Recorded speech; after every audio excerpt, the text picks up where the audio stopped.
Sniff around. Is there something in the air in Washington? Perhaps a little pot smoke? Early in this legislative session, several bills to legalize or decriminalize marijuana got significant support. Just not enough to get out of committee. Undaunted, intrepid pot promoters now want to put the issue on the ballot. And there may be enough support to make that happen. In a King 5 Survey USA poll, 56% of those we asked think it's a good idea to legalize marijuana possession. 36% say it's a bad idea, and 8% aren't sure. In just a moment, we'll have a conversation with the man behind Initiative 1068, the Legalized Marijuana Initiative. But up front first, a little bit of context. That this drug war or prohibition just doesn't work. It's creating criminals. The scene, a state legislative hearing in January. The subject, a proposal to legalize marijuana, then tax it, using pot proceeds to balance the state budget. Marijuana is an herb. This is a free country. There is no reason for this to be illegal for an adult if they choose to do this. In the end, lawmakers shelved this bill, but it does seem attitudes are changing. Well, do I care whether you're walking around with a fifth of whiskey or a bag of marijuana? I don't see much difference. In Seattle, new city attorney Pete Holmes refuses to prosecute people arrested with small amounts of marijuana. It's a policy he campaigned on. I will be active in the legislature next session. Not everybody agreed with Holmes, but that didn't stop him from winning a landslide victory. So, can marijuana be illegal but not really? I think the legislation should come before that rather than him deciding not to prosecute.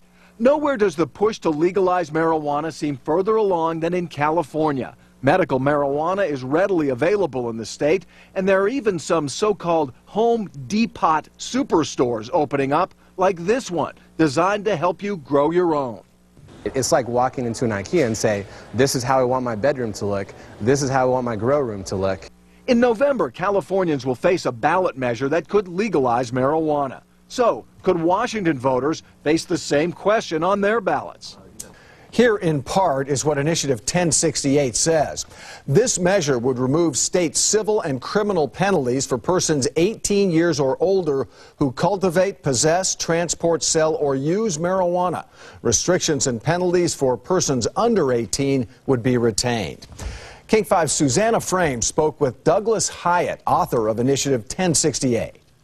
1068 is a good idea for a whole bunch of reasons, but I think primarily my own motivation was, number one, to protect medical marijuana patients, because the law as it's currently configured isn't working and is causing a lot of problems for people across the state, doctors and patients. I think the second reason is taxpayers can save $150 million a year instantly.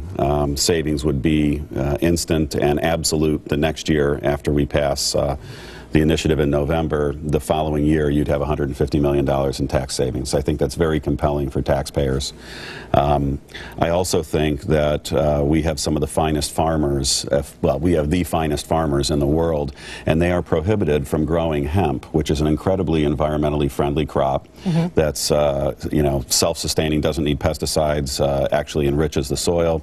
And currently, we import all of our hemp that we use in this country to make products out of, we import that hemp from China. And to me, that makes absolutely no sense. I do think that, especially maybe our older citizenry, this freaks them out. Because you already see problems related with alcohol, you know, drinking and driving, and obviously marijuana would be easier to make than making liquor. So are we asking for trouble here? No, of course we're not asking for trouble. We've got a ton of people right now that are using marijuana. I mean, that's the most widely used, you know, drug in the United States. It's probably, right now, it's probably Washington's #1 cash crop is marijuana.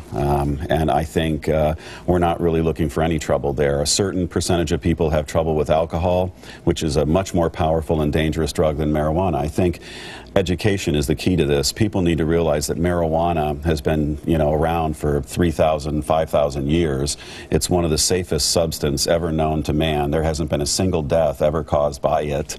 It's incredibly benign. It's a benign therapeutic substance. It really doesn't have any of the problems associated with it medically that we were told. When the government was telling us all that stuff, the government was clearly lying. And what do you mean when you say there hasn't been a death associated with it? Marijuana has never caused a death. Alcohol, you can drink yourself to death. I see what you're saying. Marijuana, you cannot smoke enough marijuana to get a lethal dose. Almost all drugs have a lethal dose associated with them, and the lethal dose is the dose at which half the people that take that dose would die. Alcohol, there's a very easy to determine lethal dose. Morphine, all those kind of drugs and substances have a lethal dose. Marijuana doesn't even have a lethal dose because it's so safe you can't take a lethal amount of it. So it sounds like what you're saying is that this wouldn't necessarily increase use. People are doing it anyway. It might increase use a little bit. I think we have to look at that. I agree with my friend Dan Satterberg, who said that, you know, yeah, you might have a little bit of an increase in use. I don't think that's a big deal. I think you've got a huge number of people using now, and one of the problems we've got is that it's not controlled. I mean, it's easier right now for kids to get their hands on marijuana than it is for kids to get their hands on alcohol. And the reason for that is we have a completely unregulated marijuana market. So, you know, if we can get it regulated and get it under control. Our initiative doesn't change anything for kids. It only applies to adults. It doesn't have a thing to do with juvenile use, and I don't think it's appropriate. Juveniles are going to experiment with marijuana. We know that. Most of us did. Some of us did in college. It's not appropriate for people with developing brains to be experimenting, you know, with anything. Speaking of age, this would be legal at 18, which is lower than the obviously the age in the state for consuming alcohol. Why is that? Well, 18 is the age of majority in Washington State for everything except alcohol, and to make our initiative congruent with existing state law on juveniles and juvenile law, we needed to make it 18 and older. Plus, I'm aware that there are a number of college presidents that are out campaigning to change the federal law so that the drinking age can be lowered to 18, because there has been an epidemic since we raised the drinking age back to 21. There's been an epidemic of college-related drinking deaths that's caused university presidents to come out and say, no, we've got to get this regulated, because, again, you're talking about the difference between a regulated market and an unregulated market. A bartender is trained. They know when somebody's in trouble. If somebody's going to have alcohol poisoning, they're going to call an ambulance. When you're in a dorm room with a bunch of kids that don't know what's happening, someone dies. Someone dies that night because they don't know what's going on. That's what unregulated markets do. Now, fortunately, marijuana is so safe we don't have that problem, but we need to have that market regulated like any other, and we need to stop letting you know, criminals and black market profiteers control a billion-dollar market. If this were to pass, would you be taking advantage of it? If you're asking me personally whether I smoke marijuana or not, yes, I do smoke marijuana. I don't make any bones about that.